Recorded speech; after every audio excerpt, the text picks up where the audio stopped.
Ignore करने वाला अमीर वर्सेस अटेंशन देने वाला गरीब परिवार।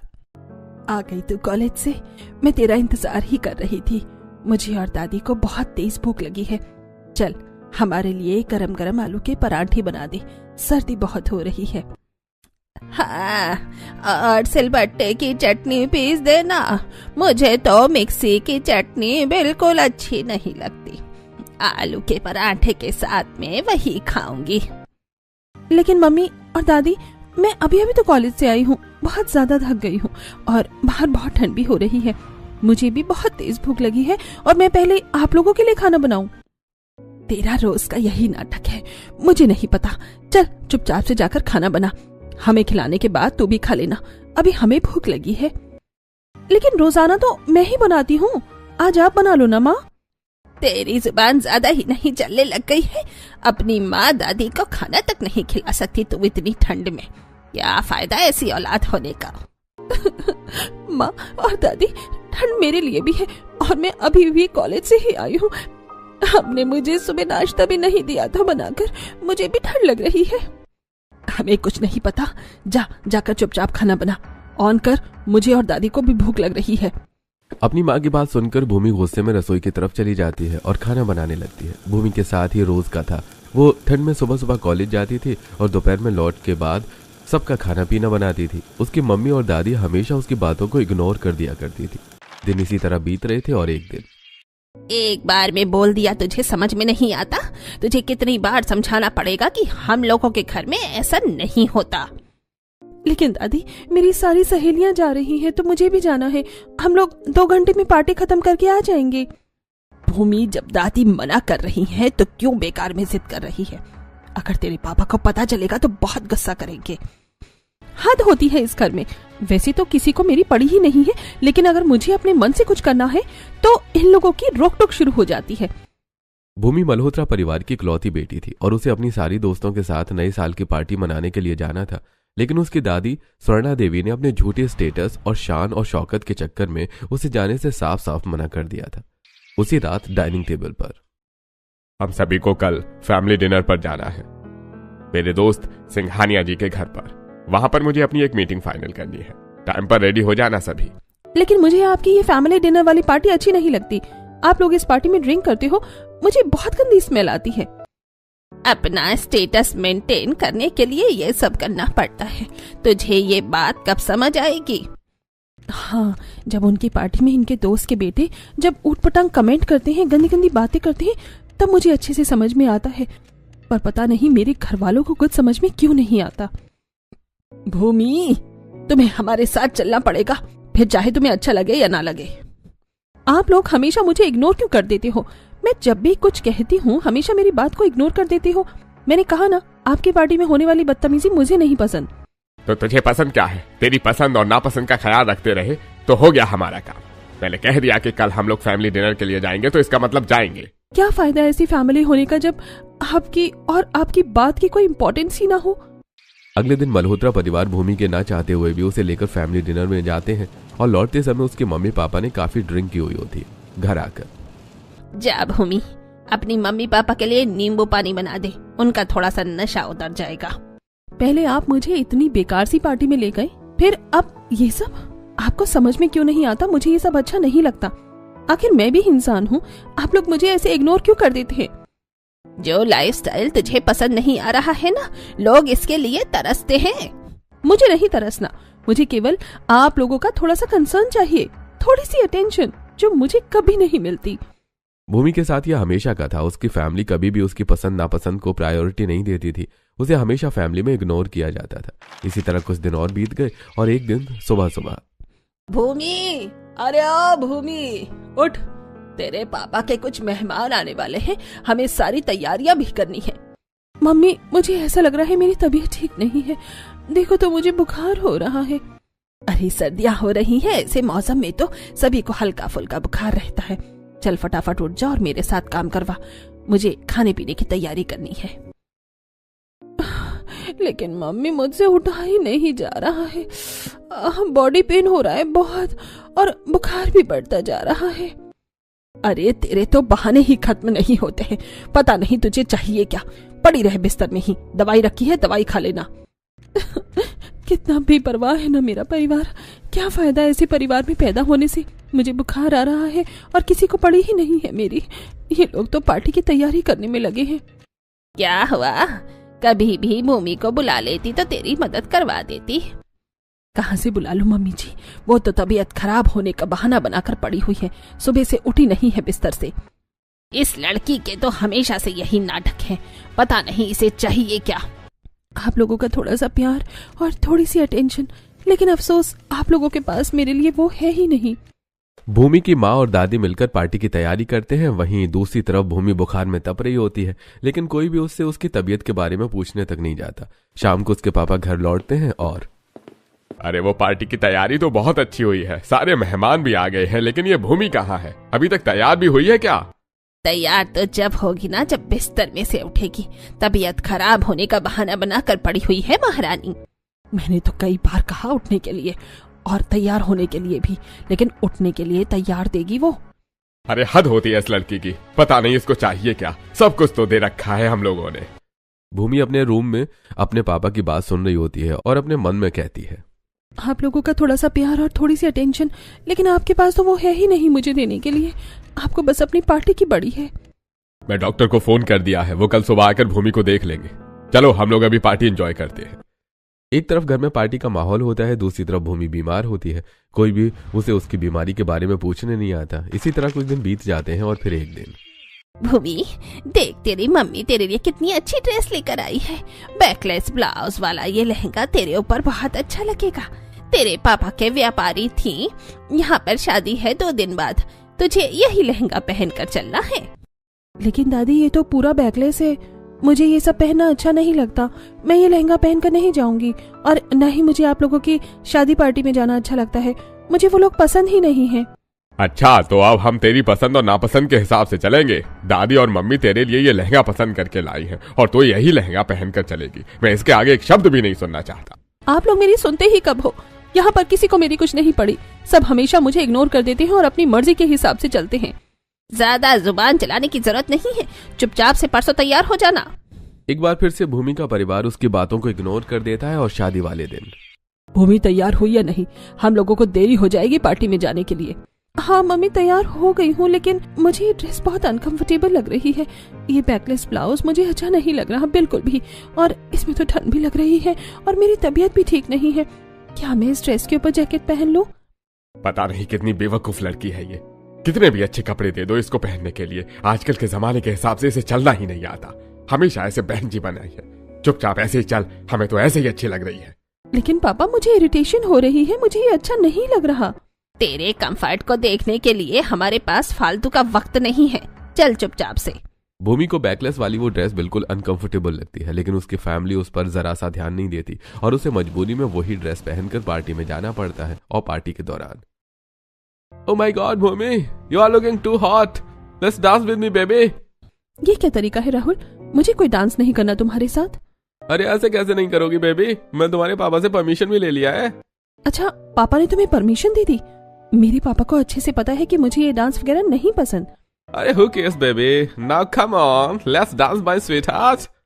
डांस करने के बहाने से राहुल भूमि को गलत तरीके से छूने और किस करने की कोशिश करता है।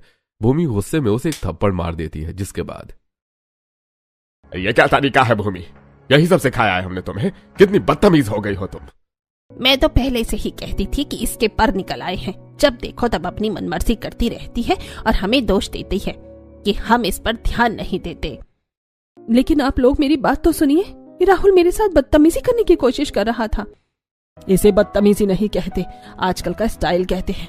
तुझे ना जाने ये बातें कब समझ में आएंगी। अरे अब चलो सब लोग यहाँ से। इस लड़की ने तो मेरी सारी की सारी इज्जत मिट्टी में मिला दी। पार्टी में ड्रामा के बाद सब लोग घर आ जाते हैं और घर आने के बाद प्रदीप जी भूमि पर हाथ उठाते हैं और कहते हैं, अरे कितनी बदतमीज, बेगैरत और एहसान फरामोश है तू। एक तो हम तुझे आजकल की लाइफस्टाइल के हिसाब से जीना सिखा रहे हैं, ऊपर से तू हमेशा हमारी नाक कटवाती रहती है। अरे इससे अच्छा तो तू पैदा ही नहीं होती। आज जिस तरह से हमारी बेइज्जती कराई है, अब कौन ही इससे शादी करेगा? मैं तो कहती हूँ किसी गरीब परिवार में इसकी शादी कर दे, अपने आप इसकी अकल ठिकाने आ जाएगी। आप सही कह रही हो मम्मी जी, मुझे भी ऐसे ही लगता है। अब हमें इसके लिए रिश्ते देखकर इसके हाथ में लेकर देने चाहिए। ससुराल जाएगी तब जाकर इसकी अकल ठिकाने आएगी। उस दिन भूमि को पूरी रात बुखार रहता है, लेकिन पूरे घर में से कोई भी उसका हालचाल नहीं पूछता। ऊपर से कावेरी जी अपनी सहेली के बताए हुए गरीब परिवार में भूमि का रिश्ता पक्का कर देती है और कुछ दिन बाद बिल्कुल साधारण तरीके से भूमि की शादी भी हो जाती है। भूमि से एक बार भी शादी के लिए पूछा तक नहीं जाता। भूमि विदा होकर अपने गरीब ससुराल में आ जाती है। आओ बहू, सीधे पैर से ही कलश गिराकर अपने ससुराल में गृह प्रवेश करो। चलो भूमि, अपने घर में चलो, मेरे छोटे से घर में तुम्हारा स्वागत है। आओ बेटा, अपने घर के अंदर आओ और हमारे घर को स्वर्ग बना दो। भूमि अपनी ससुराल में गृह प्रवेश करती है और जैसे ही अपने घर के अंदर जाती है। अरे भाभी, आपको तो बहुत तेज से ठंड लग रही होगी ना। ऊपर से आपने तो शादी के लहंगे के साथ स्वेटर भी नहीं पहना। चलो मैं जल्दी से अलाव जला देती हूँ, आप अपने हाथ सेक लेना। भाभी, ये लो गर्म पानी, आपको ठंड लग रही होगी ना, लो गर्म पानी पी लो, आपको अच्छा लगेगा। बेटा, शादी की भागदौड़ में परेशान हो गई होगा, तुम अब बहुत थक गई होगी, है ना? जाओ, जाकर अपने कमरे में आराम करो। हाँ बेटा, जा अपने कमरे में जाकर आराम करो। भूमि वैभव के साथ अपने कमरे में जाकर आराम करती है और मनी मन सोचती है, क्या सच में ये लोग मेरी चिंता कर रहे थे? मुझे तो हमेशा मेरे अमीर मायके में इग्नोर किया गया है। क्या सच में मुझे अब अटेंशन देने वाला गरीब ससुराल मिल गया है? क्या सोच रही हो भूमि? रात बहुत हो गई है, सो जाओ।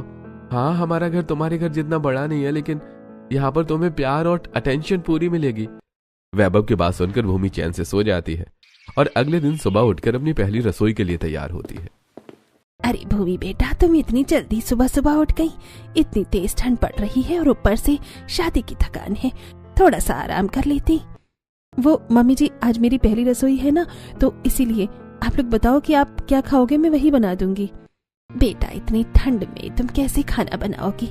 अगर तुम्हें बनाना ही है तो जो तुम्हारा मन हो और जो जल्दी और आसानी से बन जाए वो बना दो, ताकि सर्दी में तुम भी परेशान ना हो जाओ। क्या सच में मैं अपने मन से कुछ भी बना सकती हूँ? जो मैं बनाऊंगी आप लोग वो खा लोगे?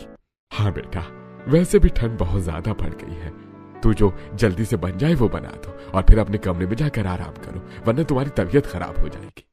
मेरी कभी भी इतनी चिंता जो मेरे घर वालों ने भी नहीं की, और यहाँ पर सबको मेरी कितनी चिंता है। यही अटेंशन तो मुझे हमेशा मेरे मम्मी पापा से चाहिए थी, जो मुझे आज अपने ससुराल में मिल रही है। क्या सोच रही हो भूमि बेटा? अगर तुम्हारा कुछ बनाने का मन नहीं है तो मैं बना देती हूँ, तुम बस शगुन कर देना। नहीं नहीं मम्मी जी, मैं सोच रही हूँ कि सबके लिए हलवा और पूरी बना दूं। आप लोग खा लोगे ना? हाँ, हम लोग तो खा लेंगे, लेकिन तुम्हें तो हलवा पूरी पसंद है ना? कहीं ऐसा ना हो ससुराल में पहले ही दिन तुम भूखी रह जाओ। हाँ हाँ, हलवा पूरी मुझे पसंद है। आप लोग थोड़ी देर रुकिए, मैं फटाफट आप लोगों के लिए बना कर लाती हूँ। भूमि फटाफट जाकर सबके लिए हलवा पूरी बनाकर लाती है और डाइनिंग टेबल पर सबके लिए खाना परोसती है। तभी अरे भूमि बेटा, तुम खड़ी क्यों हो? तुम भी बैठो, तुम भी हमारे साथ नाश्ता करो। ये लोग सच में मेरी इतनी चिंता करते हैं। मेरे मम्मी पापा तो ठंड में कॉलेज जाने के बाद भी मुझे पूरा काम करवाते थे और कभी भी किसी ने मुझसे खाने तक की भी नहीं पूछी। अरे क्या सोचने लग गई? चलो बैठो हमारे साथ, खाना खाओ। हाँ भाभी, आपने खाना बहुत टेस्टी बनाया है, अब तो मजा आ गया। अब रोज रोज इतना टेस्टी खाना खाने को मिलेगा। भूमि सभी के साथ बैठकर नाश्ता करती है। नाश्ता करने के बाद उसके सास ससुर उसे शगुन देते हैं। एक दो दिन खुशी खुशी निकल जाते हैं और फिर एक दिन। अरे भूमि बेटा, तुम अभी तक रसोई में लगी हुई हो। बेटा, ठंड बहुत हो गई है और ये बर्तन साफ करना छोड़ दो, ये मैं साफ कर दूंगी, तुम्हें सर्दी लग जाएगी। वैसे भी वैभव बता रहा था कि तुम्हारी तबीयत ठीक नहीं है। अरे नहीं नहीं मम्मी जी, मैं बिल्कुल ठीक हूँ और आप चिंता मत करिए, मैं ये साफ कर दूंगी। बस थोड़ा सा ही काम रह गया है, फिर आराम भी कर लूंगी। बेटा, काम को बोझ नहीं बनाया जाता, तुम रहने दो। तुम्हारा जो मन हो तुम यहाँ पर वो करो, ये तुम्हारा ही घर है। तुम्हें अपनी मर्जी के बिना जबरदस्ती कुछ भी करने की कोई जरूरत नहीं है। मैं कितनी भाग्यशाली हूँ कि मुझे जो अटेंशन, जो प्यार मायके में कभी भी नहीं मिला, वो ससुराल में मिल रहा है। थैंक यू भगवान जी। भूमि धीरे धीरे अपने ससुराल में रमने लग जाती है और शादी के कुछ दिन बाद रविवार का दिन होता है। भूमि बेटा, आज रविवार है, बताओ तुम्हारा मन क्या करने का है? मेरा मन? हाँ बेटा, कहीं बाहर घूमने चले या घर पर ही आराम करें, जैसा तुम चाहो। तुम्हारा जो मन हो बिना हिचकिचाए बता दो। मेरे मायके में तो कभी पूछा ही नहीं गया कि मेरा मन क्या है। मुझे तो पता ही नहीं है कि अपना मन हो तो क्या करना चाहिए। अरे भाभी, क्या सोचने लग गई आप? बताओ ना, आज संडे है, क्या करना चाहिए? कहीं बाहर घूमने चले या फिर घर में ही टाइम स्पेंड करना है? चलिए कहीं बाहर घूमने चलते हैं। अच्छा ठीक है।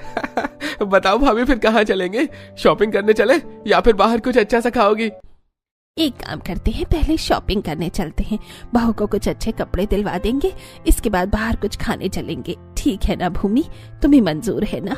हाँ ठीक है मम्मी जी, चलिए सभी लोग बाहर चलते हैं। ठीक है, तुम लोग जाकर तैयार हो जाओ फटाफट से, हम लोग निकलते हैं। शाम को देर होने से पहले घर लौटना भी है, क्योंकि ठंड बढ़ जाएगी और हमारी बहू को ज्यादा ठंड में सर्दी जुकाम बहुत जल्दी हो जाता है। क्यों, है ना भूमि? अपने ससुर जी की बात सुनकर भूमि मुस्कुरा जाती है और अपने कमरे में तैयार होने के लिए जाती है। शादी के बाद हम पहली बार घर से कहीं बाहर जा रहे हैं। मुझे तो समझ में ही नहीं आ रहा है कि मैं क्या पहनूं। कहीं कुछ उल्टा सीधा पहन लिया तो सभी लोग नाराज ना हो जाए। मेरे मायके में तो किसी को भी मेरी पसंद ही नहीं थी। क्या हुआ, तुम इतनी परेशान क्यों हो? मुझे समझ ही नहीं आ रहा है कि बाहर जाने के लिए मैं क्या पहनूं।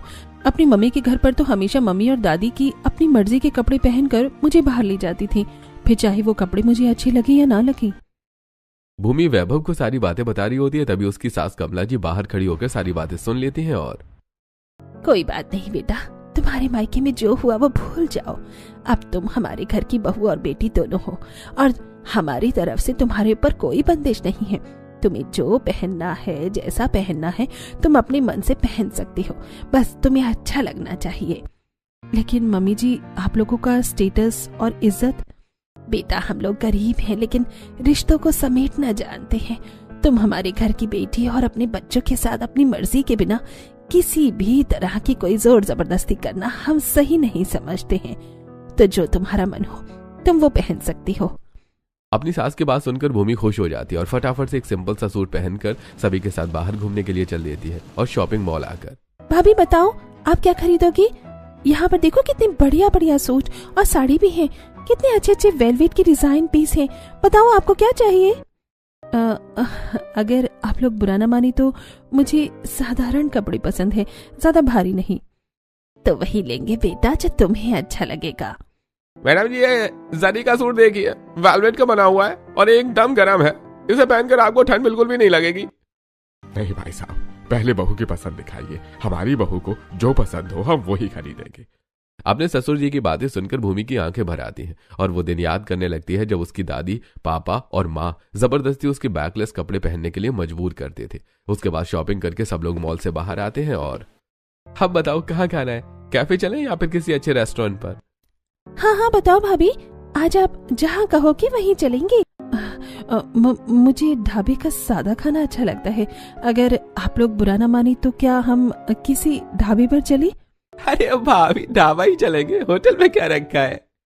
हाँ बेटा, भाभी के खाने में जो स्वाद है वो स्वाद ये रेस्टोरेंट में कहाँ भी मिलेगा। चलो सब लोग चलते हैं। इसके बाद सब लोग सादे ढाबे में बैठते हैं और खाना खाकर घर वापस आ जाते हैं। घर लौटते समय भूमि अपनी मन ही मन में सोचती है, ये लोग मेरी छोटी छोटी बातों का कितना ध्यान रखते हैं। इतने प्यार और अटेंशन के लिए हमेशा मैं अपने अमीर मायके में तरसती रही। मेरा ये गरीब ससुराल अमीर मायके से कहीं ज्यादा बेहतर है। इसी तरह कुछ दिन और बीत जाते हैं और एक दिन कमला जी के मायके की तरफ से शादी का कार्ड आता है। भूमि बेटा, शादी में जाना है या नहीं? अगर मन ना हो तो कोई जरूरी नहीं है। अगर मैं ना जाऊं तो आप लोग बुरा तो नहीं मानेंगे? बिल्कुल नहीं बेटा, शादी से ज्यादा जरूरी तुम्हारा सुकून है। नहीं मम्मी जी, पापा जी, मैं आप लोगों के साथ शादी में जरूर चलूंगी। कुछ समय ऐसे ही गुजर जाता है और सभी लोग शादी में जाने के लिए तैयार होते हैं। तभी भूमि अपनी सास से कहती है, मम्मी जी, क्या मैं साड़ी की जगह सलवार सूट पहन लूं? हाँ बेटा, जो तुम्हें कंफर्ट दे तुम वही पहनो। अब देखो, हमारे पास तुम्हारे मायके की तरह बहुत सारे सोने के जेवर तो नहीं है। ये चांदी के कुछ गहने हैं, तो अगर मन करे तो ये भी पहन लेना। मम्मी जी, आप लोगों के पास वो है जो मेरे मायके में कभी भी नहीं था। मेरे लिए चिंता, फिक्र, अटेंशन और प्यार, इन सब के लिए मैं अपने मायके में पूरी जिंदगी तरसती रही हूँ। और आप लोगों ने मुझे इतना प्यार और इतनी अटेंशन दी है कि हमेशा दुनिया की सबसे खुशनसीब लड़की बन गई हूँ मैं। अरे अब इतनी बड़ी बड़ी बातें भी मत करो, तुम जैसी हो वैसी अच्छी लगती हो। आप चलो शादी के लिए तैयार भी हो जाओ। उस दिन भूमि अपनी पहली बार किसी शादी में बिना डर के जाती है और खुशी खुशी शादी एंजॉय करती है। भूमि के आने के बाद उसके ससुराल की फाइनेंशियल कंडीशन ठीक होने लगती है। उसके ससुर जी को व्यापार में प्रॉफिट होने लगता है और वैभव की नौकरी में भी प्रमोशन होता है। और कुछ महीनों बाद, बेटा हम लोग एक छोटा सा प्लॉट देखने जा रहे हैं, तुम भी चलो हमारे साथ। तुम भी प्रॉपर्टी देख लेना और पसंद आए तो खरीद लेंगे। लेकिन पापा जी, ये तो घर के बड़ों के फैसले हैं ना, इसमें मेरी राय क्यों? क्योंकि कल को घर तुम्हारा भी होगा जो तुम्हारी पसंद का होना चाहिए, है ना? राजीव जी की बात सुनकर भूमि भावुक हो जाती है और अपने मन में सोचती है, मम्मी पापा के घर में आज तक मुझसे कभी मेरे मनपसंद खाने तक के बारे में नहीं पूछा गया, और मेरी ससुराल में प्रॉपर्टी भी मेरी पसंद से खरीदी जा रही है। अरे बात बात पर क्या सोचने लग जाती हो तुम? अब जल्दी चलो, देर हो रही है हमें। भूमि अपने परिवार के साथ नया घर देखने के लिए जाते हैं और वो घर उन्हें पसंद आ जाता है। भूमि के ससुर उसके नाम पर उस घर की रजिस्ट्री करा लेते हैं। लेकिन कुछ दिन बाद, अरे आज सुबह इतनी देर हो गई है, अभी तक भूमि उठकर नहीं आई, कहीं उसकी तबीयत तो खराब नहीं? जा गुड्डन देख कर आ, तेरी भाभी की तबीयत तो ठीक है ना? अपनी माँ के कहने पर गुड्डन भूमि के कमरे में जाती है और देखते हैं कि भूमि बुखार में तप रही होती है। मम्मी आप मेरे साथ चलो, देखो भाभी को कितनी तेज बुखार आ रहा है, वो तो बुखार में तप रही है। हे भगवान, इसने हमें बताया भी नहीं कि इसकी तबीयत खराब है। बंटी जा फटाफट से डॉक्टर को लेकर आ और अपने पापा और वैभव भैया को भी फोन कर दे। बंटी जल्दी से जाकर डॉक्टर को बुलाकर लाता है। इतनी देर में राजीव जी और वैभव भी आ जाते हैं। डॉक्टर भूमि को दवा देते हैं और पूरी रात सारा परिवार नेहा के सिरहाने बैठा रहता है। और सुबह जब भूमि को होश आता है, सबको अपने आसपास देखकर, अरे आप लोग यहाँ पर, क्या आप लोग पूरी रात सोए नहीं और मेरे आसपास ही बैठे रहे? हाँ नेहा, तुम्हारी तबीयत इतनी ज्यादा खराब थी, हमें तो चिंता ही हो गई थी। भाभी अब आपकी तबीयत ठीक है ना? आपको अच्छा लग रहा है ना? मैं डॉक्टर को बुला कर लाऊं? अरे बहू, मैं तो डर गया था। मैंने तो तुम्हारे मायके भी फोन कर दिया है, तुम्हारे मायके वाले भी आते ही होंगे। मैं तो मना ही कर रही थी, इतनी ठंड में इतना काम करने से पूरा दिन रसोई में लगी रहती है। अब देख पड़ गई ना बीमार, मेरी तो जान ही निकल गई थी। अपने ससुराल वालों को इतनी चिंता करते देखकर भूमि रोने लग जाती है। तभी उसके मायके वाले आ जाते हैं। अरे अब रो क्यों रही है बेटा? तुझे रोता देखकर मुझे भी रोना आ जाएगा। चल चुप हो जा, तेरी तबीयत ठीक हो जाएगी, हम है ना तेरे साथ। इसी समय भूमि का परिवार भी वहां आ जाता है और भूमि को रोता देखकर कावेरी जी एकदम से कमला जी पर बरसने लगती हैं। इसीलिए ही शादी की थी क्या हम लोगों ने अपनी बेटी की आपके घर में? आप लोग गरीब तो हैं ही, साथ ही आप लोगों को हमारी बेटी की कदर भी नहीं है। अरे राजीव जी, आप तो कह रहे थे कि हमारी बेटी को आप अपनी बेटी बनाकर लेकर आएंगे, लेकिन आपने तो क्या हालत कर दिया है उसकी। भूमि अब तुम्हारी तबीयत ठीक है, चलो तुम हमारे साथ घर चलो। अपने परिवार को इस तरह का दिखावा करते देखकर भूमि को गुस्सा आ जाता है और वो जोर से चिल्लाकर कहती है, अपना ढोंगा आप लोग अपने पास ही रखिए। आप लोगों को मेरी कितनी चिंता है ये मुझे अच्छे से पता है। शादी से पहले तो आप लोगों को फिक्र तक नहीं होती थी कि मैं बुखार में तपती रहती थी और आप लोग पार्टी करते रहते थे। जब मैं डर में थी आप मेरी इज्जत की बात कर रहे थे, जब मुझे अटेंशन चाहिए थी आप मुझे इग्नोर कर रहे थे। आप लोगों ने आज तक केवल एक ही अच्छा काम किया है कि मेरी शादी इस घर में की है। इस घर में मुझे वो प्यार मिला जिसके लिए मैं बचपन से तरसती रही। अपने बच्चों को इग्नोर करके किसका भला होता है, बताइए जरा। और फिर भूमि आपकी बेटी थी, आप अमीर होकर भी अपनी बेटी को इग्नोर करते रहे। भाई साहब, हम लोग गरीब जरूर हैं, लेकिन जानते हैं कि बहू और बेटियों को कैसे रखा जाता है। भूमि बेटा, अभी तुम्हारी तबीयत ठीक नहीं है, तुम ज्यादा परेशान मत हो और आप लोग यहाँ से बाहर जाइए। मेरी बेटी की तबीयत खराब है, अगर वो ज्यादा जोर से बोलेगी तो उसकी तबीयत और ज्यादा खराब हो जाएगी। कमला जी को भूमि के इस तरीके से चिंता करते देखकर स्वर्णा जी की आंखों में आंसू आ जाने लगते हैं और वो हाथ जोड़कर भूमि से माफी मांगती है। मुझे माफ कर दो भूमि बेटा, मैंने हमेशा तुम्हारे साथ गलत व्यवहार किया। हम लोग अपनी अमीरी और स्टेटस के चक्कर में ये भूल ही गए थे कि तुम हमारी बेटी हो और तुम्हारी भी अपनी इच्छा है। स्वर्णा जी की बात सुनकर भूमि की आंखों में आंसू आने लगते हैं और वो कहती है, आज मैं अमीर नहीं हूँ लेकिन बहुत खुश हूँ और थैंक यू सो मच। आप लोग मेरी तबीयत के बारे में पूछने के लिए आए, लेकिन मुझे आप लोगों के साथ कहीं नहीं जाना, मैं अपने ससुराल में ही ठीक हूँ। भूमि की बात सुनकर उसके मायके वाले शर्मिंदा हो जाते हैं और उससे माफी मांगते हैं। मुझे माफ कर दो बेटा, लेकिन आज से तुम्हारे मायके में भी तुम्हारी उतनी ही तुम्हें अटेंशन मिलेगी जितनी ससुराल में मिलती है। प्रदीप जी की बात सुनकर पूरा घर खुश हो जाता है और अब भूमि के पास उसको प्यार और अटेंशन देने वाला मायका और ससुराल दोनों होते हैं।